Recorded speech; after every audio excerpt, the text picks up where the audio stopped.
Yeah, but it felt like you guys were in the game the whole time. You scored that goal finally to tie it, and then they get one 2 minutes later. Does that kind of deflate the energy on the bench? Um, I don't think when it was 2-1 though. I thought there was still enough energy. I thought we were generating a bunch in the third, so I think everyone on the bench, believed that we were still going to get another one. We were getting lots of chances. What adjustments, if any? I mean, did you feel that the team made adjustments from game two? This team being Laval. Not that I guess noticed. No, not off the top of my head. I thought that they came out prepared, obviously from the first shift, and we were a little bit sleepy. I thought the first 10, and I think that was the difference there. You have been with this Amherst Hockey Club for a couple of years, and being in an elimination game. I think back to Game 4 in Syracuse last year, and the year prior against Hershey, and down 0-2 against Syracuse. What allowed this team, when they did, to win those games where your backs were against the wall?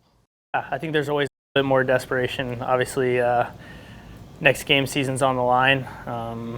This group loves each other, really enjoys spending time together. I think when there's a threat that is potentially going to end, you get a little bit extra. We all want to continue to play together. It's a great group of guys, and we're just worried about winning one game. Is that a real experience, though? Like, truly, like actually having been in elimination games, does it help having experienced that going into this Friday? Yeah, I think so. I think most of us have probably experienced playoffs to some degree of and being in these types of situations. Yeah, I think as a core group, we've been here before, so those previous experiences, yeah, they should help a little bit, yeah. Thad Brown, you're up.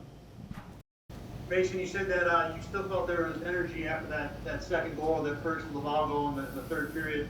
This series has been tight the first two games. You guys were very good in the first series. What was it about that 7-minute stretch that went wrong in this game? If it wasn't the impact of them scoring that goal right after you got yours? Yeah, obviously we're going to have to go rewatch and watch the tape. The third period, to me, I don't know, it feels weird. I felt like we were in their O-zone quite a bit and generated a lot of opportunities. I feel like they were just very opportunistic, and any little mistake that we made, they capitalized. So credit to them. They're obviously a very skilled team, a lot of depth. And but yeah, the third just felt like a little bit of a weird period because it felt like we just kept getting chance after chance, and we were in the O-zone quite a bit, but they took advantage of the few opportunities they had there. Mike talked about how this team can get rolling, Laval, and obviously they just showed it in that third period. And obviously with you guys, with your season on the brink, what's the confidence level in the room? You guys have talked about all year, you believe in what you do, you believe in how you do it, but now it's down 2-1, you got to win 2 in a row on the road. Where are you guys at in that room right now? I think the focus right now is just Friday. I don't think we're not worried about winning 2 on the road. It's just got to win Friday. I think that's where we're at. What was the other part of your question? Sorry, it's tough to hear you. The general confidence level. Confidence level. How you believe what you're doing, where's that at? Yeah, I think that we have confidence that we are the better team when we play our style and our brand. I think you've seen it in different spurts. I think you saw it a lot in Game 2, but you have to execute. This is a team that, they're here for a reason. I think they finished first in the league for a reason. So you got to play a full 60 minutes. Got to limit turnovers and not let them get to their game. And when we dictate the pace and we play our style, I think there's a lot of confidence in the group from everyone. We all believe, yeah. Thanks, Mason. Yeah. Mike Harrington, you're up. Mason, obviously it's a worst case scenario to give up a goal 15 seconds in, but like you said, after about the first 10 minutes, you guys really found your legs. What allowed you offensively to drive play as much as you did for 40, 45 minutes in that game? I think getting to our forecheck.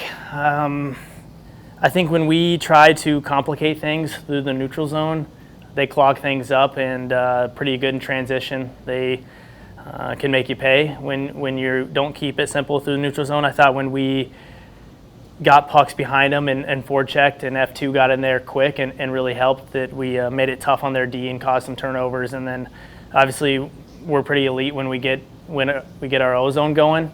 There's a lot of movement. It's hard for them when they're man-on-man.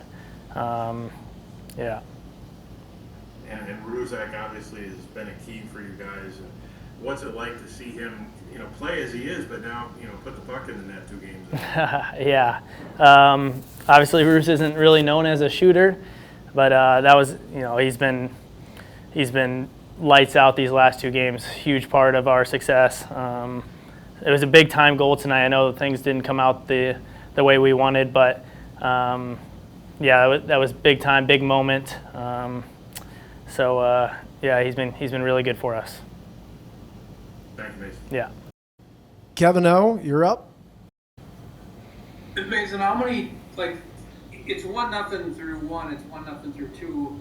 I would, sitting here watching the game, it seemed like grade A chances were about 10-3 in your favor. Did it seem that way to you guys?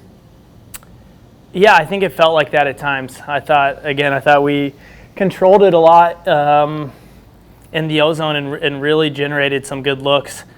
They did a good job of blocking shots. Probably could get some more traffic. Obviously, they've got a good goaltender back there, and we need to probably take his eyes away a little bit more. But as far as actually generating, grade A's and stuff, I thought we did a really good job.